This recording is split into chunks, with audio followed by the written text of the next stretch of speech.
Guruve serial rapist jailed 89 years. Zadapina mashoko okubuda panguwa ino atona kuti aiwa veruzhinji panguwa ino voshamisika nemakuru opiwa animal zvitsva, but zvinoonekwa kunzi he also deserves nokuda kuti murume uyu akamboshungurudza veruzhinji. Murume uyu akauraya beautiful souls of the community.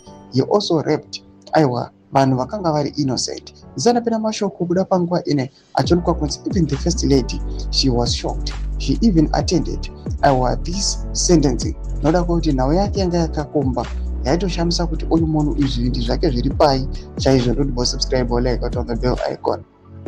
Mapato sanamudanyira chiti Guruve serial rapist animal zvitsva has been sentenced to an effective 89 years in prison after pleading guilty at 10 counts of rape, attempted murder and robbery.